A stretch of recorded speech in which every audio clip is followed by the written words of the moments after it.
मैं Pankaj Kumar Gupta, assistant professor पीएड, Gandhi महाविद्यालय उरई, आज की वीडियो में आप सबका स्वागत करता हूं।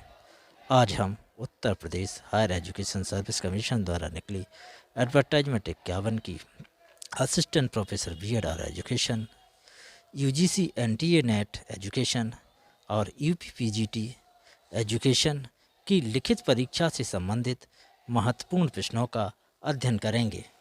आज का पहला प्रश्न, शिक्षक शिक्षा में इंटर्नशिप कार्यक्रम का उद्देश्य है। ए ऑप्शन, विद्यालय में शिक्षकों की सहायता। बी ऑप्शन, प्रशिक्षण कार्यक्रम में अध्यापक अध्यापिका की सहायता। सी ऑप्शन, प्रशिक्षण संस्थानों में शिक्षक अध्यापकों की सहायता। डी ऑप्शन, ऐसे विद्यालय जहां इंटर्नशिप संचालित हो रहे हैं के प्राध्यापकों की सहायता। तो इसका सही उत्तर है बी, प्रशिक्षण कार्यक्रम में छात्र अध्यापकों की सहायता। क्योंकि इंटर्नशिप एक कार्य आधारित शिक्षण अनुभव है जिसमें किसी विशेष क्षेत्र में भविष्य के कैरियर की तैयारी के लिए ऑन द जॉब प्रशिक्षण शामिल होता है। एक शिक्षक शिक्षा में छात्र शिक्षक इंटर्न को अनुभव और ज्ञान प्राप्त करने एवं महत्वपूर्ण शिक्षण कौशल को विकसित करने की उम्मीद से करता है। इंटर्नशिप प्रोग्राम का मुख्य उद्देश्य प्रशिक्षण कार्यक्रम में छात्र अध्यापकों की सहायता करना है।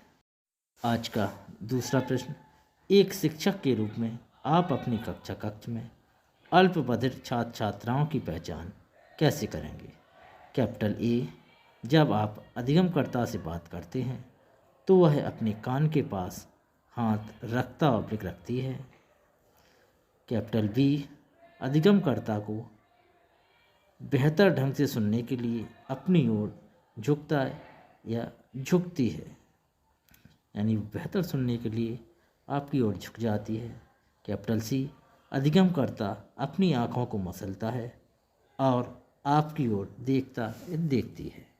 कैपिटल डी, जब तक अधिगमकर्ता को कोई बताता नहीं है वह आपकी बात पर कोई प्रतिक्रिया करती नहीं है। अब निम्नलिखित विकल्पों से सही उत्तर का चयन करना है। ए ऑप्शन है ए बी डी सही है। बी ऑप्शन है ए बी सी सही है। सी ऑप्शन है बी सी डी सही है। डी ऑप्शन है ए सी और डी सही है। हालांकि इस प्रश्न को एनटीए द्वारा वापस ले लिया गया था क्योंकि इसका जो बेहतर ऑप्शन होगा वो ए और बी होगा, लेकिन अगर ये इसमें दिया गया है तो इसके अनुसार ए बी और सी बेहतर विकल्प हो जाएगा। क्योंकि डी ऑप्शन जो कह रहा है उसके अनुसार जब तक अधिगमकर्ता को कोई बताता नहीं है वह आपकी बात पर कोई प्रतिक्रिया नहीं देता है, तो ऐसा अधिगमकर्ता तभी करेगा जब पूर्ण रूप से बधिर होगा। जबकि प्रश्न में बात की गई है अल्पबधिर की, अतः जिसमें डी कैपिटल डी शामिल होगा वो ऑप्शन हो ही नहीं सकता। तो बेहतर ऑप्शन इसका है ए बी और सी, और सर्वोत्तम इसका उत्तर होता ए और बी दोनों सही है।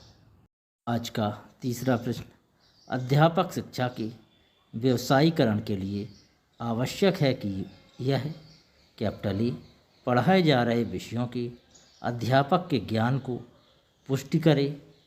कैपिटल बी, कक्षा में शैक्षिक कौशल को धार दे। कैपिटल सी, व्यवसाय के लिए नए ज्ञान का उत्पादन और योगदान दे। कैपिटल डी, विद्यार्थियों को तकनीकी जानकार बनना सिखाए। कैपिटल ई, अध्यापकों को अनुशिक्षण केंद्र खोलने में सहायक हो।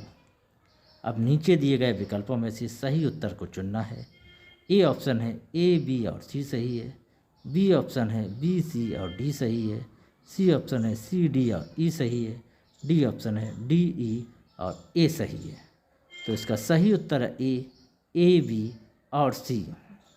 क्योंकि अध्यापक के व्यवसायीकरण के लिए आवश्यक है कि अधिगमकर्ताओं के सम्मुख अपनी प्रतिमान भूमिका तथा समुदाय के लिए नवीन विकासात्मक सूचनाओं के संप्रेषण के महत्व का अनुभव करने में सक्षम हूँ।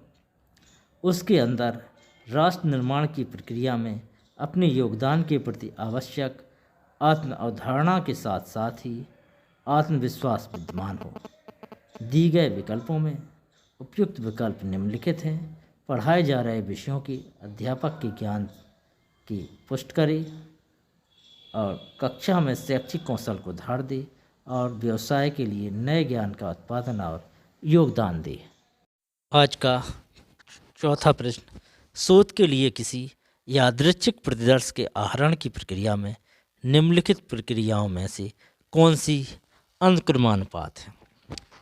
ए ऑप्शन, लक्षित समग्र को परिभाषित करना, प्रतिदर्श आकार का निर्णय, लक्षित समग्र की सभी इकाइयों को सूचीबद्ध करना और यादृच्छिक आधार पर प्रतिदर्श आहरित करना। बी ऑप्शन है, प्रतिदर्श आकार का निर्णय, लक्षित समग्र को परिभाषित करना, लक्षित समग्र की सभी इकाइयों को सूचीबद्ध करना और यादृच्छिक आधार पर प्रतिदर्श आहरित करना। सी ऑप्शन है, लक्षित समग्र की सभी इकाइयों को सूचीबद्ध करना, प्रतिदर्श आकार का निर्णय, लक्षित समग्र को परिभाषित करना और यादृच्छिक आधार पर प्रतिदर्श आहरित करना। डी ऑप्शन है, यादृच्छिक आधार पर प्रतिदर्श आहरित करना, प्रतिदर्श आकार का निर्णय, लक्षित समग्र को परिभाषित करना और लक्षित समग्र की सभी इकाइयों को सूचीबद्ध करना।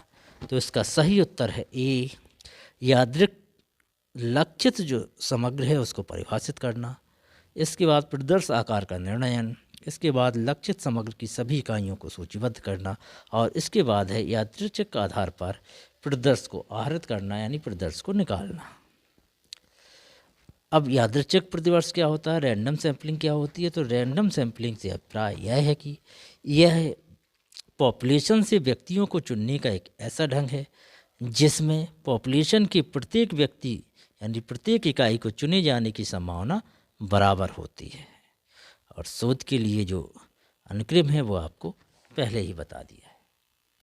आज का पांचवा प्रश्न, एक शोधकर्ता द्वितीय प्रकार की त्रुटि करता है जब वह यानी वह सेकंड प्रकार की त्रुटि जो कर रहा है, सेकंड टाइप एरर, उसमें वह क्या कर रहा है? तो ऑप्शन ए है, शून्य परिकल्पना को अस्वीकार करता है उसके सही होने की दशा में। बी ऑप्शन है, शून्य परिकल्पना को स्वीकार करता है उसके सही होने की दशा में। सी ऑप्शन है, शून्य परिकल्पना को अस्वीकार करता है उसके गलत होने की दशा में। डी ऑप्शन है, शून्य परिकल्पना को स्वीकार करता है उसके गलत होने की दिशा में। तो इसका सही उत्तर क्या है? इसका सही उत्तर है डी, शून्य परिकल्पना को स्वीकार करता है जबकि वह गलत है। तो टाइप 2 त्रुटि का उपयोग परिकल्पना परीक्षण के संदर्भ में किया जाता है। यह त्रुटि शोधकर्ता से प्रायः तब होती है जब वह शून्य परिकल्पना उसके द्वारा स्वीकार कर ली जाती है जबकि वह वास्तव में गलत होती है। इसे फॉल्स नेगेटिव एवं एरर ऑफ ओमिशन भी कहा जाता है। छठवां प्रश्न, निम्नलिखित में से कौन सा प्रकथन फ्योल द्वारा प्रतिपादित नियंत्रण का विस्तार संबंधी प्रबंधन सिद्धांत की व्याख्या करता है? ए ऑप्शन, कोई व्यक्ति सीमित समय तक प्रभावी रूप से कार्य करता है।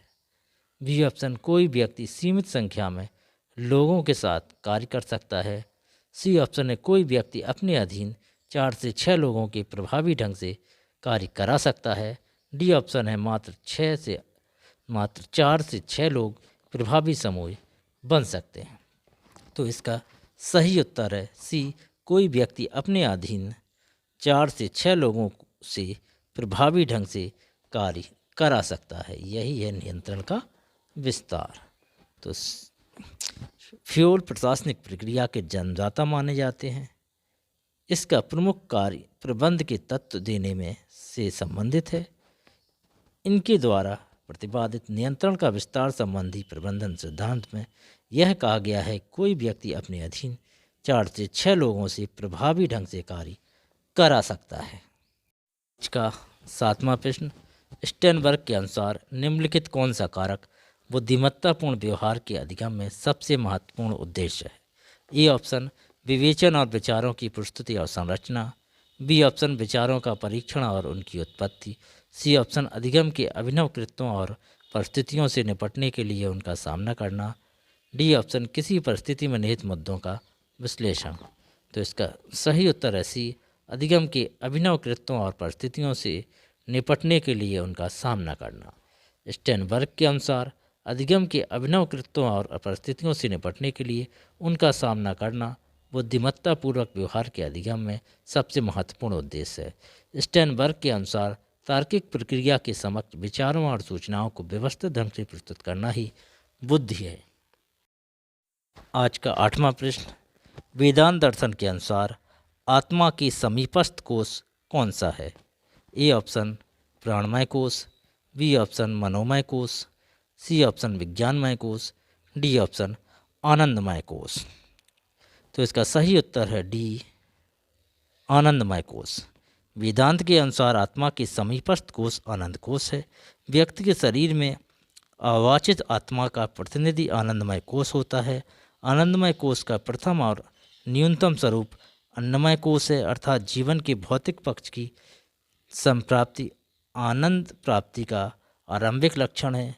सबसे ऊपर आनंदमय कोष आत्मा का स्थान है। इस स्थिति में ज्ञाता ज्ञेय और ज्ञान के बीच सारे भेद मिट जाते हैं। तो इनका जो क्रम है वो इस प्रकार है, सबसे नीचे अन्नमय कोष, इसके बाद प्राणमय कोष, इसके बाद मनोमय कोष, इसके बाद विज्ञानमय कोष और इसके बाद आनंदमय कोष, जो कि आत्मा की सबसे समीपस्थ है। आज का 9वां प्रश्न, रिपोर्ट बिल्डिंग परामर्श प्रतिमान किस पर जोर देता है? ए ऑप्शन व्यक्ति केंद्रित परामर्श, बी ऑप्शन निर्देशात्मक परामर्श, सी ऑप्शन व्यवहारिक परामर्श उपागम, डी ऑप्शन तार्किक परामर्श उपागम। तो इसका सही उत्तर है डी, तार्किक परामर्श। रिपोर्ट बिल्डिंग में परामर्श प्रतिमान तार्किक परामर्श प्रतिमान पर बल देता है, क्योंकि इसमें व्यक्ति की सारी जानकारी समाहित होती है। आज का 10वां प्रश्न, ई लर्निंग के साथ आमने सामने तथा परंपरागत कक्षा कक्ष विधियों का युग्मन शिक्षण की मिश्रित उपागम के लिए प्रयुक्त होता है। इसे कहा जाता है। ए ऑप्शन दूरस्थ अधिगम, बी ऑप्शन सुविलंबित अधिगम, सी ऑप्शन समकालिक अधिगम, डी ऑप्शन गैर समकालिक अधिगम। तो इसका सही उत्तर है बी, सुविलंबित अधिगम। ये अधिगम के साथ आमने सामने तथा परंपरागत कक्षा कक्ष विधियों का युग्मन शिक्षण की मिश्रित उपागम के लिए प्रयुक्त है। इसे सुविलंबित अधिगम भी कहा जाता है। यह ब्लेंडेड लर्निंग के नाम से प्रचलित है।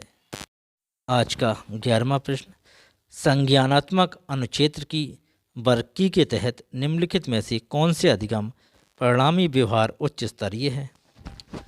कैपिटल ए विश्लेषण, कैपिटल बी अनुप्रयोग, कैपिटल सी अवबोध, कैपिटल डी सृजन या संश्लेषण, ई ऑप्शन समीक्षात्मक चिंतन या मूल्यांकन, एफ कैपिटल एफ ऑप्शन ज्ञान। तो निम्नलिखित में से सही उत्तर का चयन करना है। ए ऑप्शन ए सी और ई सही है, बी ऑप्शन ए डी और ई सही है, सी ऑप्शन बी डी और ई सही है, डी ऑप्शन सी डी और ई सही है। तो अब इसका सही उत्तर चुनना है। तो आपने ब्लूम टैक्सोनॉमी पढ़ी होगी, उसमें सबसे नीचे होता है नॉलेज, इसके बाद अंडरस्टैंडिंग, इसके बाद एप्लीकेशन, इसके बाद एनालिसिस, इसके बाद सिंथेसिस, इसके बाद इवैल्यूएशन। तो जो ऊपर होंगे वही क्या कहलाएंगे, वो उच्च स्तरीय होंगे। तो इसमें उच्च स्तरीय पूछा गया है, 3 ही का चयन करना है। तो 3 होंगे संश्लेषण, विश्लेषण, संश्लेषण, विश्लेषण और मूल्यांकन। था बी ऑप्शन ए डी और ई सही है। ए में है विश्लेषण, डी में है संश्लेषण या सृजन और ई में है मूल्यांकन या समीक्षात्मक चिंतन। आज का 12वां प्रश्न, नीचे 2 कथन दिए गए हैं। पहला कथन अभिकथन ए के रूप में अंकित है, दूसरा कथन कारण आर के रूप में अंकित है। तो अभिकथन ए है, पुरातन भारत में विद्यार्थी की आंतरिक प्रकृति या चरित्र का विकास शिक्षा के अनिवार्य लक्ष्यों में से एक माना गया था। तर्क आर है, चरित्र के विकास के बिना केवल बौद्धिक विकास विद्यार्थीकृत के मूल लक्ष्यों को विफल करेगा। उपरोक्त दोनों कथनों के आलोक में सही विकल्प का चयन करना है। ये ऑप्शन है ए और दोनों सही हैं, आर ए की सही व्याख्या है, स्पष्टीकरण है। बी ऑप्शन है ए और आर दोनों सही है और ए का सही स्पष्टीकरण नहीं है। सी ऑप्शन है ए सही है किंतु आर गलत है। डी ऑप्शन है ए गलत है परंतु आर सही है। तो इसका सही उत्तर है ए आर दोनों सही है तथा आर ए का सही स्पष्टीकरण है। आज का 13वां प्रश्न, अधिगम सिद्धांत के रूप में व्यवहारवाद की शक्तियाँ हैं। कैपिटल ए, यह स्पष्ट भावी कथन उपलब्ध कराता है। बी ऑप्शन, यह वास्तविक जीवन में प्रयुक्त होता है। कैपिटल सी, यह अति निर्धारक है। कैपिटल डी, इसका दृष्टिकोण न्यूनकरणात्मक है। कैपिटल ई, यह वस्तुनिष्ठ मापन पर बल देता है। अब नीचे दिए गए विकल्पों में से सही उत्तर का चयन करना है। ए ऑप्शन है ए बी और सी सही है। बी ऑप्शन है बी सी और डी सही है। सी ऑप्शन है ए बी और ई सही है। डी ऑप्शन है सी डी और ई सही है। तो इसका सही उत्तर है बी सी और डी सही है। अधिगम सिद्धांत में व्यवहारवाद वस्तुता अधिगम, अभिप्रेरण तथा पुनर्बलन पर बल देती है। इसमें मानव व्यवहार को समझने के लिए उनके व्यवहारों के अध्ययन पर बल दिया जाता है। दिए गए विकल्पों में इसकी शक्तियाँ निम्नलिखित हैं। यह वास्तविक जीवन में प्रयुक्त होता है, यह अति निर्धारक है और इसका दृष्टिकोण न्यूनकरणात्मक है।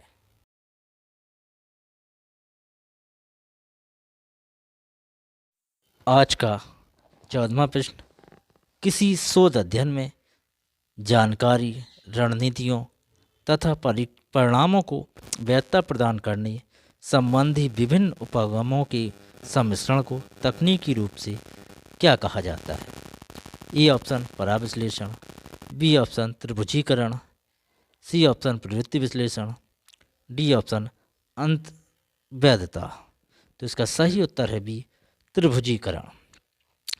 त्रिभुजीकरण वह नियम है जिसके द्वारा गुणात्मक विश्लेषण किया जाता है तथा इसकी वैधता और विश्वसनीयता के लिए यह एक वैकल्पिक तरीका है। इसे गुणात्मक तथा मात्रात्मक दोनों विधि के रूप में प्रयोग किया जाता है। आज का 15वां और अंतिम प्रश्न, यूजीसी की शैक्षणिक और प्रशासनिक सुधार संबंधी समिति के ने जो कुछ आवश्यक कदम उठाने का सुझाव दिया है उनमें पाठ्यक्रम निर्माण के संबंध में संस्तुतियाँ की हैं। निम्नलिखित सूची में उन्हें आपको पहचानना है। कैपिटल ए, आदर्श पाठ्यक्रम का निर्माण। कैपिटल बी, प्रत्येक वर्ष सीमित दायरे में तथा प्रत्येक 3 वर्षों में तत्वतः पाठ्यक्रम को अद्यतन करना या पुनरीक्षण करना। कैपिटल सी, पाठ्यक्रम का सामयिक ज्ञान, राष्ट्रीय और अंतर्राष्ट्रीय विकास के संदर्भ में नवीनीकरण। कैपिटल डी, नव प्रविष्टुओं को प्रारंभिक प्रशिक्षण दिया जाए। कैपिटल ई, पाठ्यक्रम क्रियान्वित एवं सभी संकाय सदस्यों की सहक्रियात्मक ऊर्जा। अब नीचे दिए गए विकल्पों में से सही उत्तर का चयन करना है। ए ऑप्शन है ए बी और सी सही है। बी ऑप्शन है बी सी और ई सही है। सी ऑप्शन है बी सी और डी सही है। डी ऑप्शन है सी डी और ई सही है। तो इसका सही उत्तर है बी सी और ई।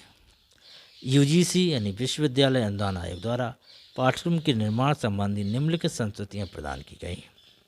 पहला, प्रत्येक वर्ष सीमित दायरे तथा प्रत्येक 3 वर्षों में पाठ्यक्रम को अद्यतन करना चाहिए। तो ये बात बी में कही गई थी। अगला, पाठ्यक्रम का समसामयिक ज्ञान, राष्ट्रीय अंतर्राष्ट्रीय विकास के संदर्भ में नवीनीकरण हो, ये सी में कही गई थी। और अगला है, पाठ्यक्रम क्रियान्वित तथा सभी संकाय सदस्यों की सहक्रियात्मक ऊर्जा, यह बात कैपिटल ई में कही गई थी।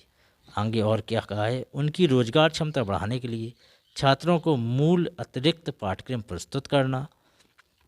अगला, उद्योग अभिमुख स्नातक पूर्व स्नातकोत्तर पीएचडी योजनाएं सुलभ कराएं। छठवां, विश्वविद्यालय में शोध और विकास की सुविधाएं उपलब्ध कराई जाएं। सातवां, तकनीकी प्रदर्शनी संचालित करना, इसकी व्यवस्था की जाए। यदि ये वीडियो अच्छा लगा हो तो लाइक करिए, अपने दोस्तों तक पहुंचाने के लिए शेयर करिए यदि कुछ कमी लगी हो तो कमेंट करिए। और यदि आप कंपटीशन की तैयारी कर रहे हैं या शिक्षा शास्त्र से संबंधित आपको वीडियो देखने हैं तो हमारे चैनल को सब्सक्राइब करिए। धन्यवाद। Thank you for watching.